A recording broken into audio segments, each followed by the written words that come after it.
participate ongoing. OpenAI has something like a $300 billion valuation at the moment. How do you glean the shares? Because you got to have the underlying shares before you can start passing them off at these so-called mirror tokens, correct? Yeah. So where are you getting yours? So ultimately, how that works with Employed. us is you don't hold the shares. You have an interest in that exposure, right? And so that is a guarantee basically from Republic. It's a debt structure that guarantees them that upside at that entry point. So usually we'll sell it at the last round. So let's say the last round was $300 billion for OpenAI. They would then come into that structure with us, and they have the same entry point as the multi-billion-dollar VCs that entered just recently. But you have the shares, correct? No, so we don't have to hold the shares. Regulatory-wise, we do not have to hold the shares. How are you selling to people something that you don't hold? So Good question. Create a guarantee, a debt guarantee of their entry point and the increase. That doesn't mean that we don't go acquire the shares later, but regulatory-wise, we are not required to have them. This What makes the me hell? nervous, and only because I'm thinking of, okay, here, buy a piece of the Brooklyn Bridge. Sure. The Brooklyn Bridge. Yeah. No, inevitably, the goal is that we will be able to take on those shares, right? So This is a scam. We're generally target Your hopes, or no. Well, we're targeting companies that we have access to those shares ultimately. so you have a relationship with OpenAI? Not directly with OpenAI, but with Oh my God. Other companies that have that inventory already. And There's a thriving secondary market now. It's just retail has not been able to participate in that secondary market. Well, they have in some cases where companies are able to purchase shares from employees who were gifted them as part of their compensation plan, and then they want to cash out, so they sell them on these open closed markets, I guess you could call them. But so tell me exactly how you guarantee it for people that they're not just playing with funny money. Yeah, so it's part of the filings that we do, and we do have to file a Form C. So there's a process to go through this. It's important to know we are regulated by FINRA and the SEC, and have been for 8.5 years. And in this particular styles of offerings that we do, no one's been doing it longer than us. So we have the roadmap. This dude's collapsing. We're so excited to be able to do this structure now that does something that's never been done before. All right, so let's say I get my hands on some of these mirror tokens, and by the way, my ability to purchase them is capped at what, $5,000? Yeah, so the offerings right now we cap at $5,000 because it's meant to be retail oriented. I don't want a big, hedge fund coming in and buying up all the inventory. It's meant for people. Fair. Yeah. Fair. Let's say I hold them for a while, and OpenAI has some great partnerships they announce, and they start breaking ground on Stargate, their big data center plan in Texas, and I want to get rid of these. How do I do that? Yeah, we have our secondary market, so you are able to just simply log into your account, and through our secondary market, you're able to sell that position. They got to go through you. Yeah, at a huge discount probably. How do we make the money? Yes. So we make money on the trading fees. That's really what the business is built around. So even though you're entering at the same point that everyone else is, where we make our fees, where our structure is when you choose to activate the secondary market. Really quickly, you announced already SpaceX and Anthropic today. What kind of action have you seen on the site? Unbelievable. It's been parabolic for us. We've been doing this business for 8 years. We've had a lot of big wins and big windfall successes. This is unlike anything that we've ever seen. So today, right now, people can go on and buy at least exposure to OpenAI. Yeah, so you go on our site and you make a reservation, like this is what I want, this is the asset I want, this is how much I want of it, and then as we go through our filings, then we'll come back and we'll take in the cash from them, and they will then receive the security from us.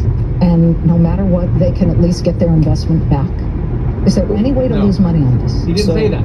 I mean, there's always risk in private markets. If a private business goes under, then it goes under. There's in that case. But what's really beautiful about the tokenization, it's only possible through tokenization, is we are able to have the secondary market. People aren't locked into this thing until an IPO, right? And that's, I think, the real fear for retail investors is you go into something and you maybe put a couple $1,000s into it, but then you're stuck in it for 10 years. It's really tough for people. And so now they can come into it, and when they want, they can exit it. Private equity has been rather annoyed lately because the exits haven't been there to the public markets. That's right. We will continue to watch this and let us know how the OpenAI... Dude, this guy literally just humiliated himself. He should go in the bathroom and just vomit. Thank you very much. Thank you. The Senate... First of all, protein bars and sticks. High protein, maximum taste. 20 grams of protein in every bar, 18 grams of protein in every stick.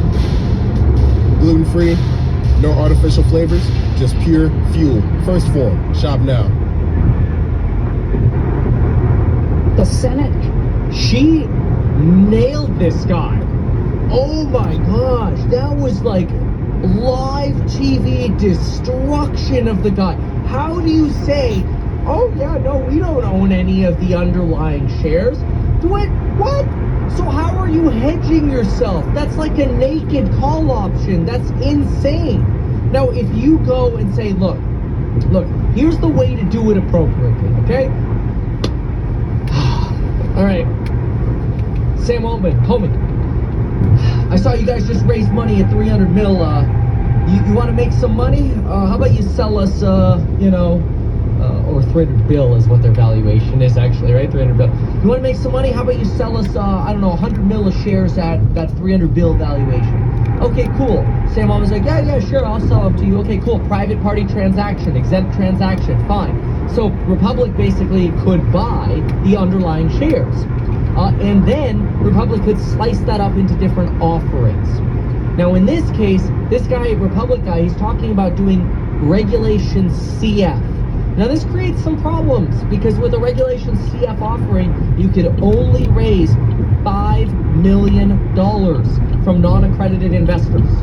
That's not a lot of money to make a fee spread on. Now you've got probably, $100,000 of legal fees to do a regulation crowdfund offering, and you're telling me you only make money through your trading fees, but on $5 million, how much can you really make in trading fees? That sounds crazy. To me, what it sounds like is you're probably buying these shares at a discount. Hey, Sam, you cool, man. If, I want to buy them at a 10% discount. We'll buy them at a $270 billion valuation. Then you go turn around to and I don't know if they're doing this, but then you go turn around to these people you're doing the Reg CF to, and you're reselling the shares at a higher valuation. Okay, if that's all disclosed, you had the phone number for Sam Altman, you got them, fine. But at least then you hold the underlying shares. So when you give somebody a token, and you're like, hey, this cereal box right here represents all of the OpenAI shares we have. And if you want to have a piece of it, here's a token, okay? You get a little piece of it, so here's your token. You get your piece. That represents your stake in OpenAI. If you ever want to come back and get the shares, don't worry, we have the shares. We hold the whole box. But what this CEO just said is that there's actually nothing inside of the box. So he's selling you a slice of no shares that he got from Sam Altman, which means he's basically promising to pay you the mirrored upside. So if that OpenAI stock is worth 2x in 5 years, then they're gonna pay out that $5 million investor group $10 million. Okay, fine. But Republic, where are you gonna get that money from? If you don't actually own the underlying shares, you'll have to hedge that somehow. Okay, you could do that. You could enter some kind of derivative contract with some form of institutional bank like a Morgan Stanley or whatever, but who's paying for that? This sounds like, I hate to use the word, but it sounds a little bit like the thing that has a three-sided shape that's kind of like, we're gonna collect your money and then good luck, bro. Yeah, look, I get it. They're FINRA regulated, they're SEC regulated. I don't know. I don't know. Maybe it's worth reading all their disclosures and their disclaimers and their offerings to see how it all fits together. But what I just saw was the CEO fail to convince not only the Fox News lady, but me, that they're actually able to protect themselves from any risk. To me, it sounds like they're like, oh crap, Robinhood is eating our lunch. We're gonna announce that we do tokens on private equity as well. We're gonna come on your show and announce OpenAI, and we already have Anthropic and all this other. Cool. So you sell retail at the top of the market, this illiquid private token, giving you representative ownership in nothing. It sounds scammy. Forgive me, it sounds scary. If you have a way you're hedging yourself and you can give people that mirrored upside, but you have no way of actually owning the shares, I'd love to see the financials of that, because to me that sounds like a money-losing marketing business And I think that might be the play here. They might be looking at it going, oh, we don't mind if we lose money on those $5 million Reg CFs because we'll get the principal back because we're going to sell it to those people. And whatever we absorb in fees, who cares? It's just a way to get people on the platform. So it sounds a little bit like a sleazy marketing gimmick. Again, maybe they figured out a different way, and I'd love to hear from them, and then we can clarify. So I'm not trying to say they haven't figured out a way to protect themselves. It just sounds funky. The other thing, and you'll notice when While Americans are celebrating our country with family, friends, and fireworks, Republicans in Congress just passed the largest cut to Medicaid in history, taking health care away from millions of Americans. They voted to raise our utility bills by hundreds of dollars a year. Republicans in Congress even voted to take away food from hungry kids and families. And they did it all to give billionaires a giant new tax break. When he says, and I shout it too, when he's like, oh yeah, you could sell it on our secondary market. Dude, nobody cares about your illiquid secondary market. When you have a small offering of something, even when it's listed on the New York Stock Exchange, there's no liquidity. Like, volume goes to absolute crap, and that's dangerous for investors. Look, for example, this is during trading hours. This is Lucid. Lucid Motors has a $6 billion market cap. The volume we're getting right now is total trash that we're candle barring. I mean, here, what, 30,000 shares of volume? 30,000 shares of volume in a minute times $2 a share. $60,000 worth of volume per minute. That's why you're candle barring. Well, if one person comes in here and drops a sell order, the darn thing's gonna tank because the order book will get eaten up. This is why when Claman's like, oh, so people can get their money back, it's like, well, there's risk. Well, yeah, the risk is that somebody goes into your secondary market and tries to sell, and they can't because there's no volume. Like, how many people are buying and selling on your secondary market? I get it. They're trying to get more people into, because these tokens and stuff sound sexy, but the tokens are really just a representation of something underlying. And in this case, the CEO, again, I'm just basing it on this interview, so maybe we're missing a piece of the puzzle here, but based on the CEO himself, it sounds to me like it's backed by nothing. And I don't care that you're FINRA or SEC regulated. It sounds bad. Sorry, my viewing. At this point, I'd actually almost trust the Robinhood system way more than what I just heard. That sounded like a humiliating interview, and that CEO did not come to a financial interview properly prepared. I don't even think he knows what Regulation CF is. Why not advertise these things that you told us here? I feel like nobody else knows about this. We'll try a little advertising and see how it goes. Congratulations, man. You have done so much. People love you. People look up to you. Kevin Paffrath there, financial analyst and YouTuber. Meet Kevin. Always great to get your take.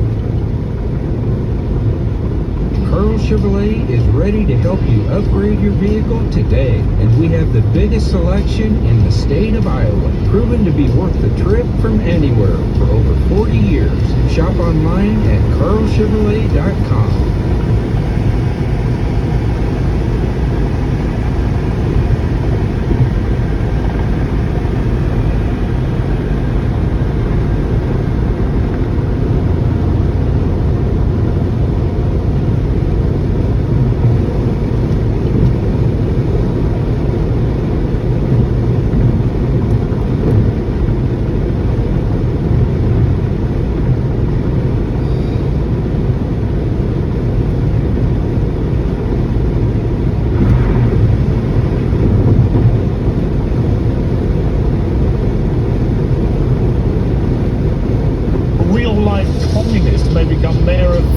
City. He is not fire-breathing, but this effort to paint him as an extremist or someone unreasonable, I've talked to him many, many times, and I know an extremist when I see one. This is not an extremist. Give me free stuff.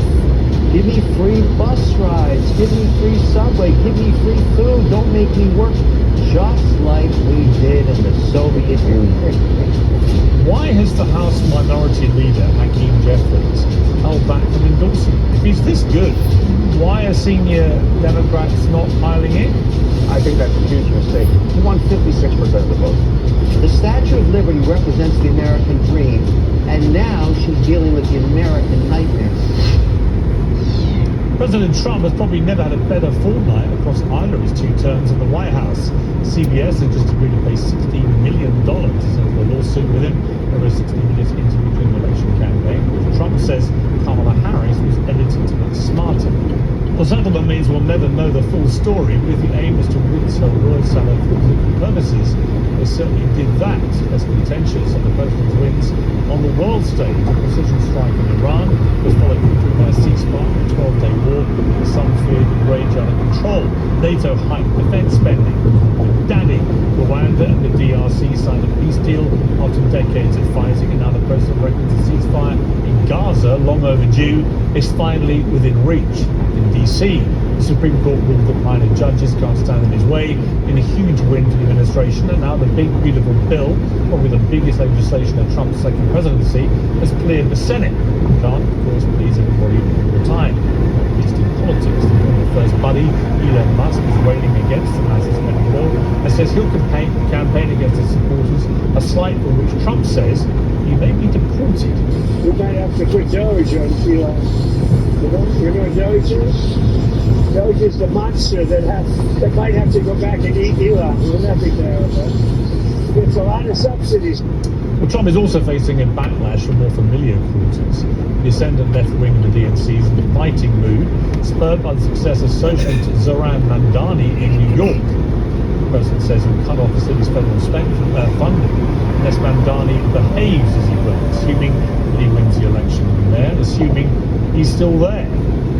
We're going to be watching that very carefully, and a lot of people are saying he's here illegally. We're going to look at everything, and ideally he's going to turn out to be much less than a communist. But right now he's a communist. That's not a socialist.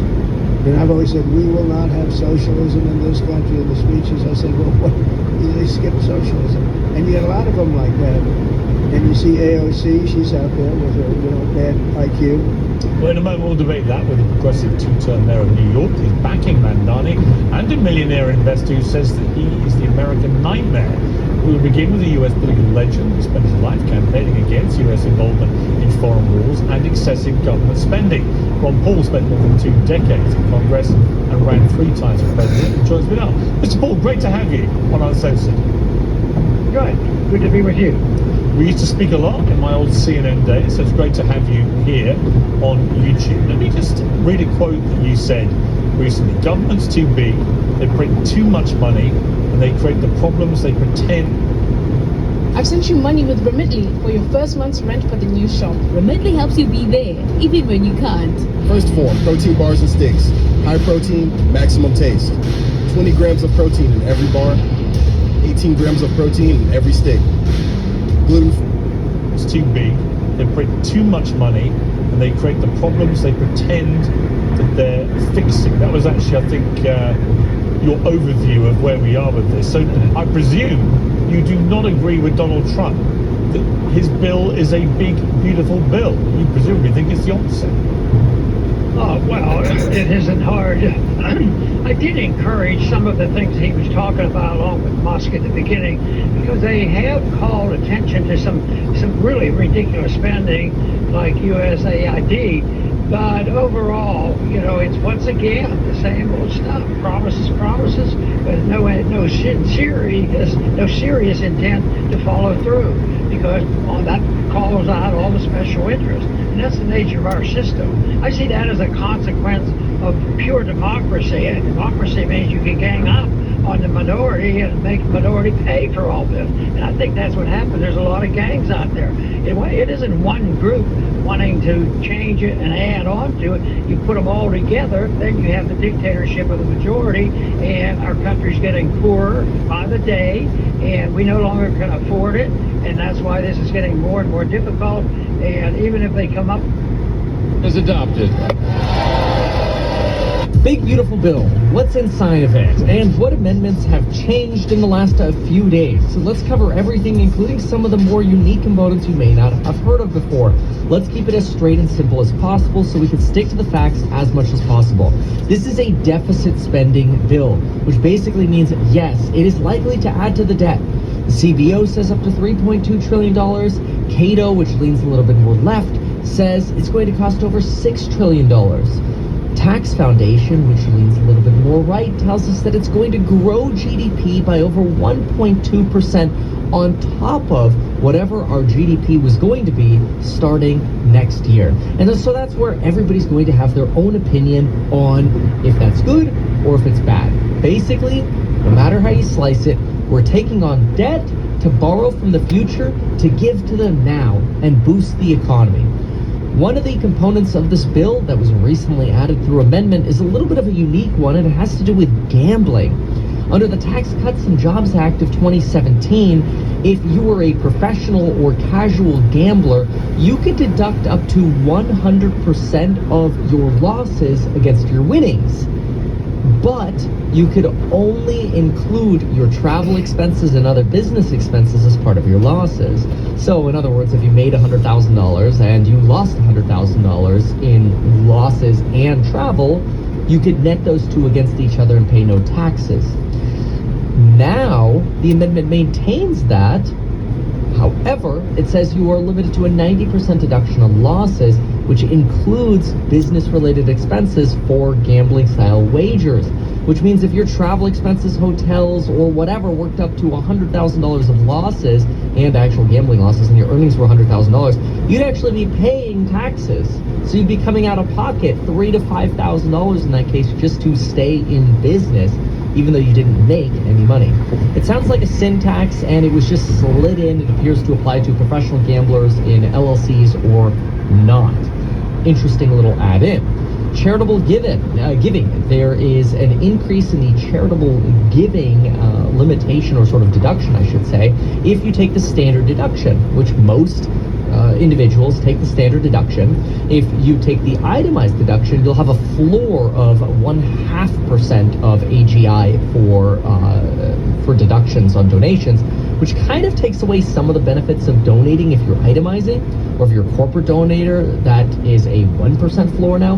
But for most normal folks taking the standard deduction, instead of having a $600 limit on how much you could donate and actually write off against your taxes, if you're single, you can now donate up to $1,000 worth of stuff and write that off on your taxes while taking the standard deduction. And if you're a couple, $2,000. So what does that mean? Well, I don't know. Let's say you have some old AirPod Pros, and you actually have the AirPod Pros, and you go donate them. You say, hey, this has a value of $300 or whatever, and you're a couple, and you donate, I don't know, 6 of them.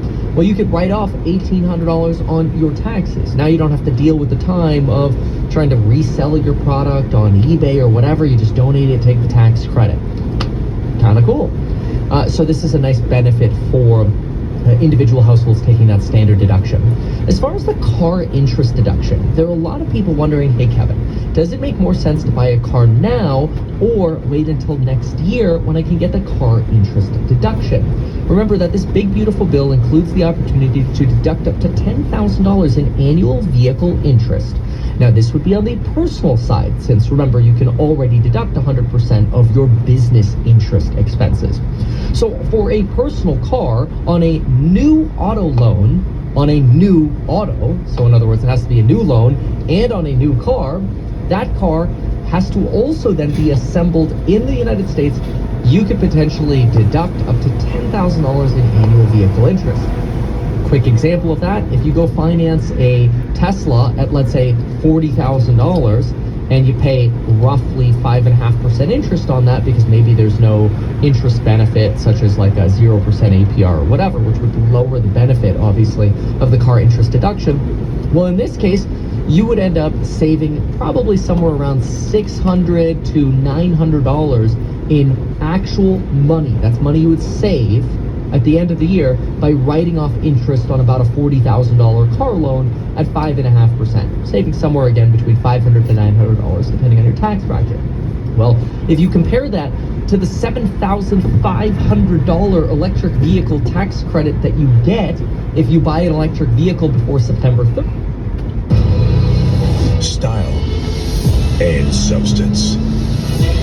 In the GMC Sierra, or current eligible GMC owners get 0% APR with a total value of over $11,000 on this Sierra 1500 model. September 30th, you can clearly see that the electric vehicle tax break of $7,500 should you want an EV is worth about 10 times as much as this car interest deduction. And that car interest deduction only applies to the years 26, 7, and 8, which means that the car interest deduction doesn't last for the life of the loan that you have the car. If you're going to get a 5 or 6 year loan, or even a 7-year loan, like an 84-month loan, you're not actually going to be in a place of reaping all of the benefits of this vehicle interest deduction, which makes that $7,500 tax credit, which is a full $7,500 off your taxes, really valuable. Most people would have to deduct somewhere between $15,000 to $20,000 in deductions from their taxes to actually get $7,500 worth of tax credits. 3% back in Bitcoin rewards when I spend on dining, gas, and more rewards for other categories.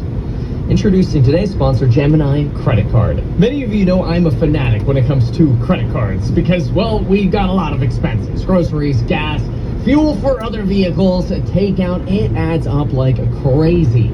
And today's sponsor of the video is Gemini. Introducing the Gemini Credit Card. It does something that most cards don't do. It provides instant crypto rewards. While other cards give you points that you might forget to use and redeem later. We've all done it. Those travel points, those Marriott's, I know some of them, they're a little harder to remember to follow up on and redeem.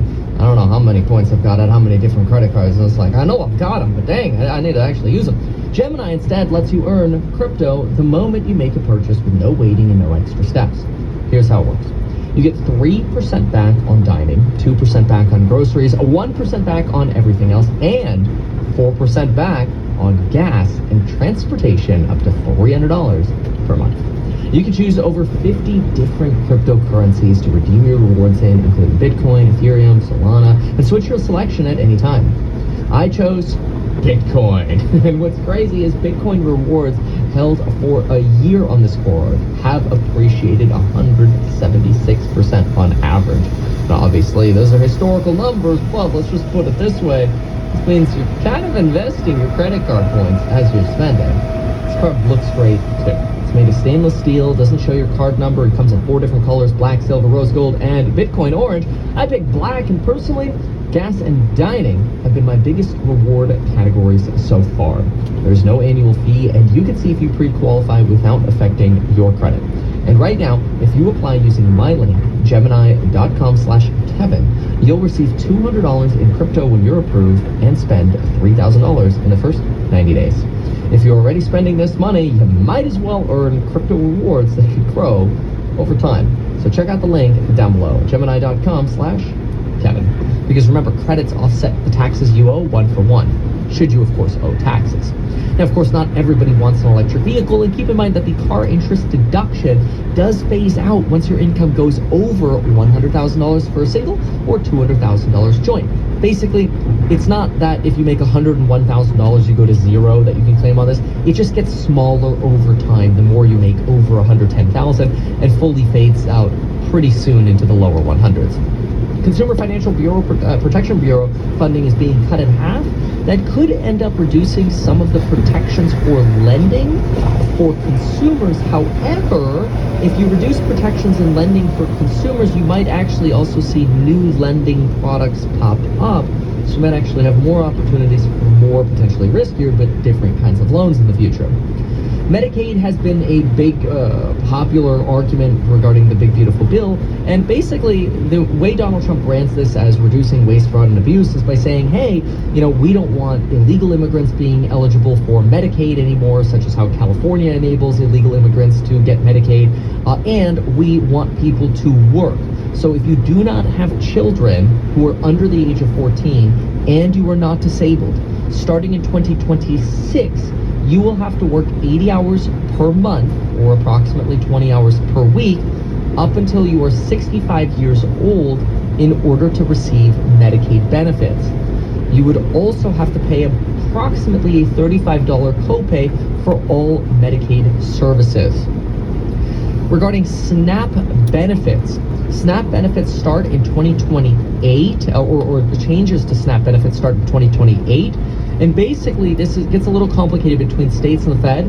the federal government. Essentially, if a state has an error rate on their SNAP or food stamp benefits program of less than 6%, they're fine. Not much changes here with the exception of work requirements, which there will be work requirements as well starting in a few years. However, if a state like Alaska, which has an error rate on food stamps of somewhere around 25%, has an error rate of 6 or more percent, then states are going to have to start contributing to the food stamp program from their own pockets against what typically the Federal Reserve or the federal government pays for. Not to be confused with the Federal Reserve here. This bill does not affect the Federal Reserve at all. It really has nothing to do with the Federal Reserve. It's entirely separate. This is a fiscal policy bill, whereas the Federal Reserve deals with monetary policy. Put simply, Congress is blowing debt money. Federal Reserve prints money out of thin air, and they control interest rates. Okay, separate.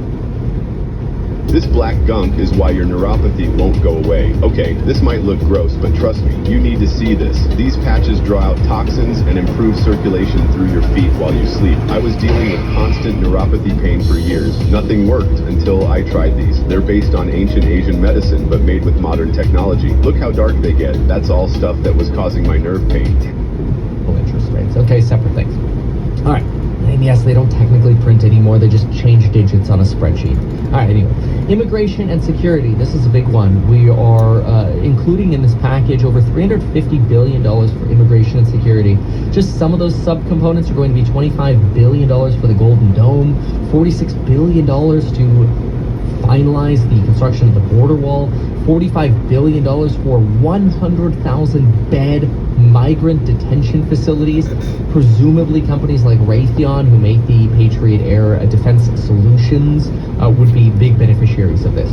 There's also, of course, talk about the $1,000 deposit for the Trump accounts as seed money.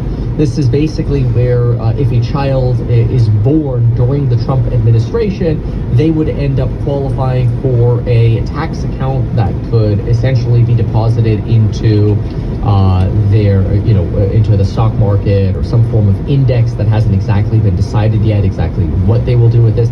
But it's essentially a tool where accounts would receive a $1,000 deposit from the government made for children born between 2025 all the way through the end of 2028.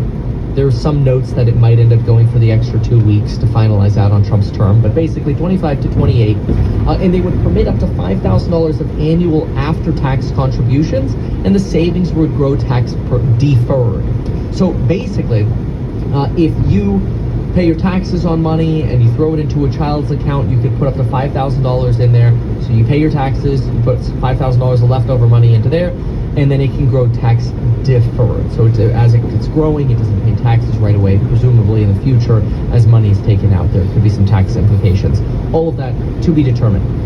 This would also require a social security number for both parents and the child, and the child will be automatically enrolled and receive a one-time $1,000 deposit from the federal government into their account. If you do make withdrawals for qualified expenses such as college tuition, business loans, business expenses, first-time home purchase, the withdrawal would face a long-term capital gains tax rate. Otherwise, if you take money out early, you would get a 10% penalty on top of the individual tax rate. Then it says withdrawals are allowed from half of the account once the account owner turns 18, and from the entire account once the account owner turns 25. When the account owner turns 31, the remaining balance is treated as withdrawn and taxed accordingly. So it's entirely unclear there. I mean, from that read, it sounds like it kind of gets liquidated when you're 31 and just transferred to you and taxed entirely, but I'm not entirely clear of that. So TBD, some of that might still get worked out. Remember, when these big, beautiful bills, or whatever you want to call them, pass, we get what's in the law, and then we end up getting Treasury Department interpretation later. And that's why it's really hard to figure out what the cost of these bills is actually going to be, because they could end up costing a whole lot more money in the future because of how things are interpreted. You can see here's the present at the very moment, a vote of bill, 216 to 2 Republican nays and Democrats at 212 nays. So plenty of votes there to complete this big, beautiful bill. Additionally, there are billions of dollars being allocated to the Artemis moon mission and for the exploration of Mars. No state regulation for the AI provisions. So in other words, let me rephrase that. A lot of states were thinking about having individual rules against AI, and there was talk that there would be a provision in this bill that states are not allowed to regulate AI, but that was removed by 99 out of 100 senators. So they're like, yeah, no, let states do it themselves if they want, let them regulate it. Okay, very well. So otherwise, practically, some practical deductions to think of is the standard deduction is going up $750 for everyone, $1,500 for couples, with inflation adjustments now, which is a change, that there'll be inflation adjustments. It's expected to cost about $1.5 trillion, $1.4 trillion right there. That will move your standard deduction to $31,500 for a joint filer, $23,625 for head of household, $15,750 for a single. And the personal exemption is permanently gone. It's been gone since the Tax Cut and Jobs Act. You probably have already forgotten about that anyway. We're getting AMT, permanent increases to the AMT child tax credit going from 2K to 2.2K. So a little bit of a boost there, not as big as some people had hoped, but a little bit of a boost. And it keeps that Ivanka Trump 2K, because it used to be 1K and it got moved up to 2K. That was one of the big Ivanka Trump, missions of sort of the first administration, which she was involved with. Right now, she's obviously not involved with politics. And she seems to get really emotional in interviews when people ask her about politics. So it seems like it sort of burned her, at least mentally, potentially the way it burns Elon as well. Some people live for it. Like Trump just seems to get stronger through it. It's kind of crazy. But anyway, permanently keeping the 2017 tax cuts, the 10 to 37% tax brackets, which would have gone up. Donald Trump says that everybody would experience a 68% tax increase. This is a little loony and kind of more like propagandish. It's fine. That's what you would expect from any politician. If it was a Democratic politician, they would have their own propaganda as well. Realistically, tax rates, like the actual tax you would have been paying without this bill, would have gone up somewhere 5 to 10%. It just depends on what you're looking at. Like obviously, if your business spending a lot of money on R&D or capital expenses like planes or machinery or H100 NVIDIA chips, some of these extra capital and accelerated cost depreciation benefits, which benefit real estate as well, would be very, could affect you substantially more tax-wise. As far as no tax on tips, it's worth knowing that we have more clarity on this now. So regarding the no tax on tips, you are able to deduct as an individual up to $12,500 of the premium portion of the overtime. So basically like that extra 50% that you get paid. So if you get paid, I'm just going to make this simple, $100 an hour, and then you get paid $150 an hour for 10 hours of overtime, that extra $50 or $500 times 10, right? That $500 would be the premium portion, and that would be deductible. So you'd be able to write that off on your taxes, even as an individual taxpayer. Now, it's worth noting that up to, there's a limit here. You can only do up to $12,500 individually, or $25,000 as a couple. That's the limit. This means the employer, because you're deducting it, this means your boss still has to pay FICA, which is Social Security, Medicare, FUTA, SUTA, those are the state and federal unemployment insurances, the employee tax training programs, or training programs, whatever, and other basically payroll taxes. So the employer still has to pay the payroll taxes, but you get to deduct $12,500. In the whole history of internet marketing, it has never been this easy to get clients, but only for those who know how, like me. The employer still has to pay the payroll taxes, but you get to deduct $12,500 maximum, or $25,000 as joint. Now, keep in mind there's a phase out for this. It phases out at 150K single and 300K joint for overtime. The bill has officially also just passed, just a heads up. SALT tax deductions are going to $40,000 state and local tax deduction cut, $40,000 for head of household, per household rather. So SALT tax deduction going up to $40,000 per household, but it will revert to $10,000 in 2030. So basically 25, 6, 7, 8, and 9, those 6 years will have a 40K SALT limit. The larger standard deduction for seniors, this is to try to offset some of the Social Security taxes, $6,000 greater standard deduction for seniors. However, that starts phasing out if your your modified adjusted gross income exceeds $75,000. And then for tips, there's been a lot of confusion. I've been confused by this as well. It's worth noting that the IRS considers cash tips as ordinary tips that you would ordinarily get paid in your course of business. So you can't just turn around and reclassify everything as tips. It has to be ordinary. And if indeed it is ordinary and you've been paid ordinarily as tips before, then you have no tax on tips, which include credit card tips, because cash tips are actually called credit card and cash tips per the IRS. It's the most bizarre definition ever. Why they call it cash tips, I don't know, but it's worth mentioning that. As far as rich tax breaks, the estate tax exemption is being lifted about $1 to $2 million, $15 million for individual, $30 million for joint. That's the lifetime gift tax basically going up. For businesses, we're going to get the 179 expensing, so 100% write-offs for capital equipment. This will apply on qualified property acquired on or after January 19th. So basically, like anything that you've bought that's capital equipment, it could be, frankly, an airplane for use in business. It could be H100, hardware chips, whatever, any kind of machine. Brought to you by Rogue.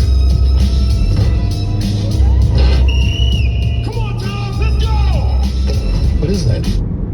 One thing that we've talked about recently on the channel is how about 25% of the U.S. population is effectively unemployed.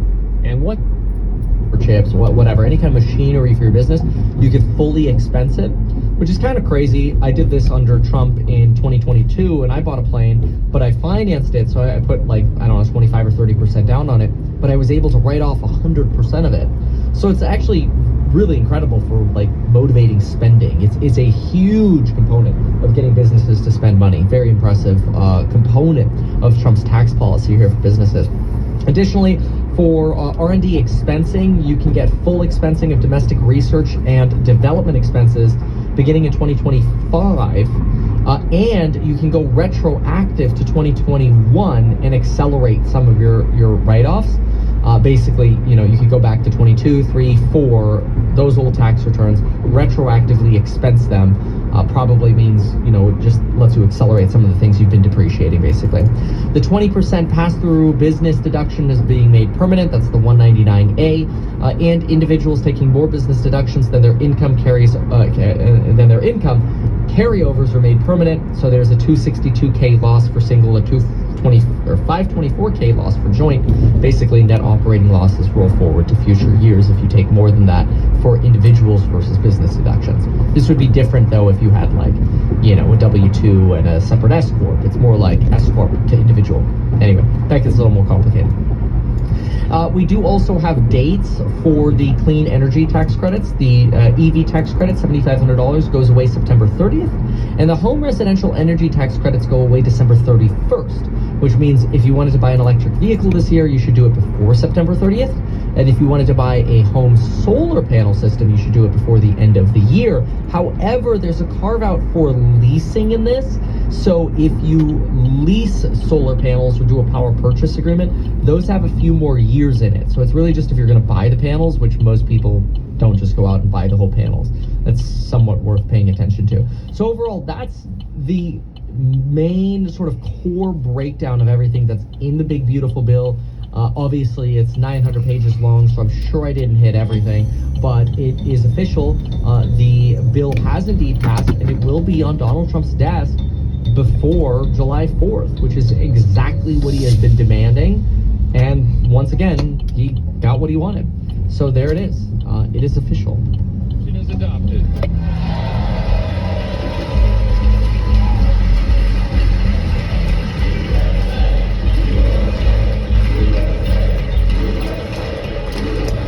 Why not advertise these things that you told us here? I feel like nobody else knows about this. We'll try a little advertising and see how it goes. Congratulations, man. You have done so much. People love you. People look up to you. Kevin Paffrath there, financial analyst and YouTuber.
Just with my boy.